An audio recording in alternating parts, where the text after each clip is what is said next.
दोस्तों, अगर शरीर को स्वस्थ रखना है तो हंसना जरूरी है, और हंसने के लिए हमारे चैनल हिंदी जोक एवरीवन को लाल बटन दबाकर सब्सक्राइब कर लीजिए और बगल में जो घंटा है उसको दबाकर ऑल नोटिफिकेशन ऑन कर लीजिए ताकि हमारा वीडियो सबसे पहले आपके मोबाइल में चला जाए। अगर बॉलीवुड की फिल्में कोरोना पे बनती तो कैसे डायलॉग होते?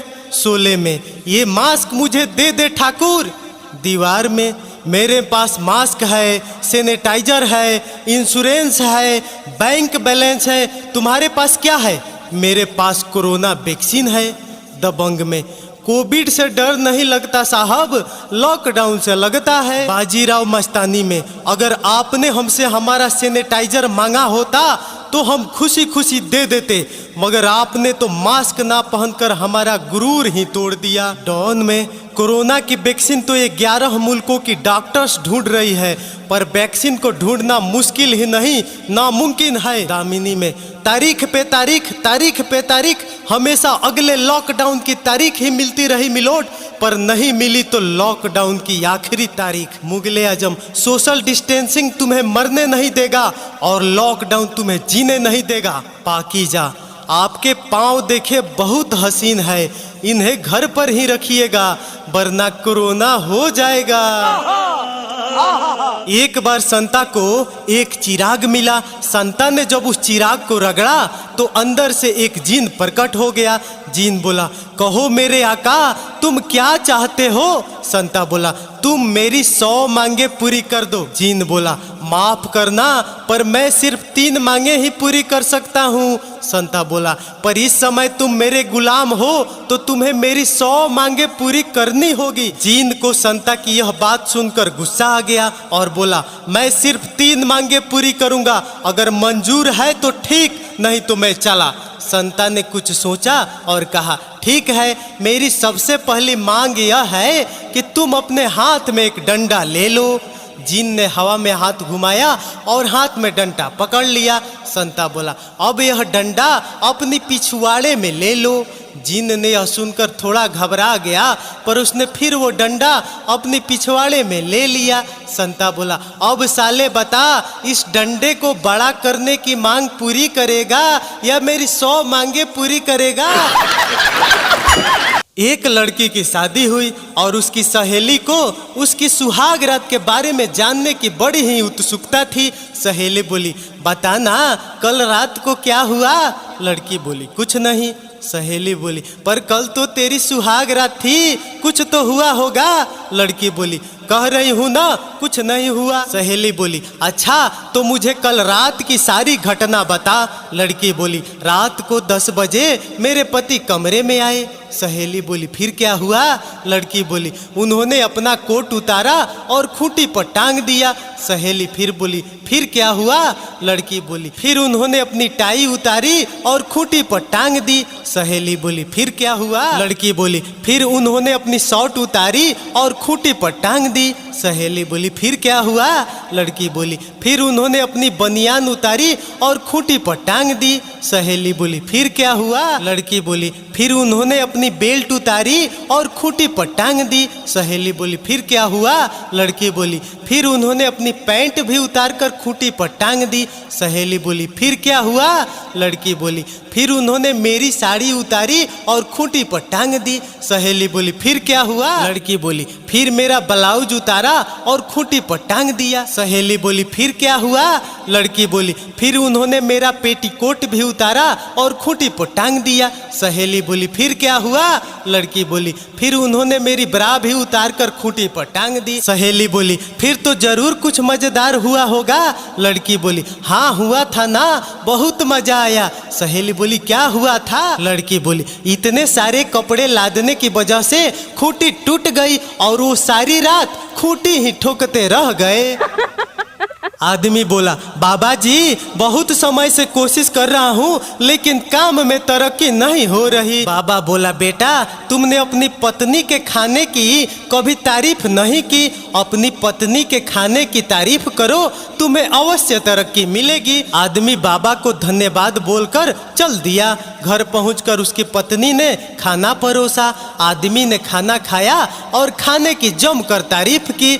पत्नी एकदम से उठी और रसोई घर से बेलन लेकर आई और आदमी की पिटाई शुरू कर दी। आदमी बोला, क्या हुआ? मैं तो तुम्हारे खाने की तारीफ कर रहा हूँ। पत्नी बोली, 20 साल हो गए, आज तक तो खाने की तारीफ नहीं की, और आज जब पड़ोसन खाना देकर गई है तो तुम्हें जिंदगी का मजा आ गया। एक बार एक आदमी अपनी गर्लफ्रेंड को खुश करने के लिए कोई तोहफा ढूंढ रहा था। उसने देखा कि जानवरों की एक दुकान पर सेल का बोर्ड टंगा हुआ है। वो झट से दुकान के अंदर घुस गया और इधर उधर देखने लगा। तभी उसे वहाँ पिंजरे में एक तोता दिखाई दिया, लेकिन सभी जानवरों की बिक्री नीलामी बोली से हो रही थी। जब तोता नीलामी के लिए आया तो बोली सबसे ऊंची गई, पर आखिरी बोली उसी आदमी के नाम पर छूटी। आदमी खुश हो गया और वह तोता लेकर बाहर निकल आया। बाहर आते आते उसे ख्याल आया कि कहीं उसका चूतिया तो नहीं बना दिया। पता नहीं यह तोता बोलता भी है या नहीं। वह वापिस दुकान में गया और मालिक से पूछा कि यह तोता सच में बोलता है या तुम लोगों ने मुझे चूतिया बना दिया है। इससे पहले कि दुकानदार कुछ बोलता, तोते ने जवाब दिया, साले हम तुम्हें चूतिया क्यों बनाएंगे? तुझे तो यह भी नहीं पता चला कि तेरे खिलाफ बोली मैं खुद ही बढ़ा रहा था। एक नेता की बीबी बहुत ही सुंदर और हॉट थी। एक दिन नेता के दिल में न जाने क्या आया। उसने अपनी बीबी को बुलाया और पूछा। नेता बोला, सच सच बताओ, तुमने हमारे साथ कितनी बार बेवफाई की है? पत्नी कुछ देर सोचकर बोली, जी सिर्फ 3 बार। नेता मन ही मन खुश हुआ कि चलो इतनी हॉट होने के बाद भी इसने सिर्फ 3 बार ही बेवफाई की। फिर भी उसने अपनी पत्नी से पूछा, कब कब? पत्नी बोली, एक बार जब आपके दिल का ऑपरेशन हुआ था तो मैं शहर के सबसे बड़े डॉक्टर को मनाने गई थी, उसके साथ। नेता बोला, ठीक है। पत्नी बोली, अगली बार जब आप जेल में बंद थे और रिहाई का कोई रास्ता नहीं था तो जज के पास गई थी। नेता बोला, और तीसरी बार? पत्नी शर्माते हुए बोली, जब आपको सरकार बनानी थी और आपके पास 76 MLA कम थे। अब नेता बेहोश। शादी के 6 महीने बाद एक लड़की अपने मायके गई तो अपने माँ से शिकायत करने लगी। लड़की बोली, माँ जो पलंग तुमने मुझे दहेज में दिया है वो लंबाई में छोटा है। माँ गुस्से से बोली, तो हरामजादी यह बात तुझे आज बतानी याद आ रही है, पहले क्यों नहीं बोली? लड़की बोली, क्या करूँ माँ, पिछले 6 महीने में लाते सीधी करने का मौका ही कल पहली बार मिला। एक बार जीजा अपनी साली को लेकर शहर से गांव लौट रहा था। उसके हाथों में एक बाल्टी, एक छड़ी, बगल में एक मुर्गी और बकरी की रस्सी थी। रात चांदनी थी और साली जवान। अचानक साली बोली, मुझे आपके साथ चलने में डर लग रहा है, कहीं आप कुछ बदमाशी ना करने लगे। जीजा बोला, अरे मैं कैसे कोई बदमाशी कर सकता हूँ, मेरे तो दोनों हाथ घिरे हुए हैं, चाह कर भी मैं कुछ नहीं कर सकता। साली बोली, कैसे नहीं कर सकते? अभी अगर आप छड़ी जमीन में गाड़ कर बकरी उसके साथ बांध दे और मुर्गी को बाल्टी के नीचे रख दे तो फिर जो चाहे कर सकते हैं। इसे कहते हैं आ बैल मुझे मार। कलुआ को एक दुर्लभ बीमारी थी जिसका डॉक्टरों के पास कोई इलाज नहीं था, लेकिन एक हकीम ने बताया कि अगर कोई स्त्री 1 महीने तक उसे अपना दूध पिलाए तो सर्दियाँ वो ठीक हो जाएगा। ये बात जब बिरादरी को पता चली तो उसकी जान बचाने की खातिर उन्होंने मोहल्ले की एक ऐसी महिला को उस पुण्य काम के लिए तैयार किया। युवक दूध पीने महिला के घर पहुंच गया। 5 मिनट दूध पीने का सिलसिला लगातार चला तो एकाएक महिला उत्तेजित भाव से कलुआ के कान में फुसफुसाई, कुछ और चाहिए क्या? बेचारा शरीफ था, भावनाओं को समझा नहीं और बोला, एक आध बिस्कुट हो तो दे दो। और इस तरह चूतिया शब्द का आविष्कार हुआ। एक दिन संता थका हारा डॉक्टर के पास आता है और डॉक्टर से कहता है, डॉक्टर साहब मेरे पड़ोस में बहुत सारे कुत्ते हैं जो रात दिन भौंकते रहते हैं, जिस कारण मैं एक घड़ी के लिए भी नहीं सो पाता। डॉक्टर ने कहा, इसमें कोई चिंता की बात नहीं है, मैं तुम्हें कुछ नींद की गोलियां दे देता हूँ। वे इतनी असरदार है कि तुम्हें पता ही नहीं चलेगा कि तुम्हारे पड़ोस में कोई कुत्ता है भी या नहीं। ये दवाइयाँ तुम ले जाओ और अपनी परेशानी दूर करो। कुछ हफ्ते बाद संता वापस डॉक्टर के पास आया और पहले से ज़्यादा परेशान लग रहा था और डॉक्टर से कहने लगा, डॉक्टर साहब आपकी योजना ठीक नहीं थी, अब तो मैं पहले से ज़्यादा थक गया हूँ। डॉक्टर बोला, मैं नहीं जानता कि ये कैसे हो गया, पर जो दवाइयाँ दी थी वे नींद आने की सबसे बढ़िया गोलियाँ थी। चलो फिर भी आज मैं तुम्हें उससे भी ज़्यादा असरदार गोलियाँ देता हूँ। संता बोला, क्या ये सचमुच असर करेगी? पर मैं सारी रात कुत्तों को पकड़ने में लगा रहता हूँ और मुश्किल से अगर एक आध को पकड़ भी लूँ तो उसके मुंह में गोली डालना बहुत मुश्किल हो जाता है। अब डॉक्टर बेहोश। लोगों के बहकावे में आकर कछुआ और खरगोश में फिर से 5 मील की दौड़ लग गई।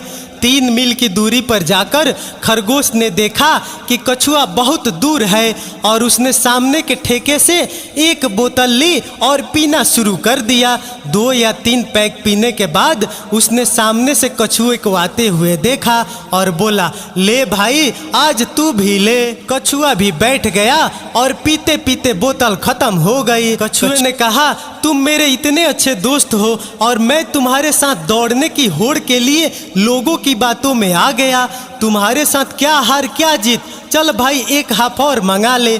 फिर दोनों खुशी खुशी घर चले गए।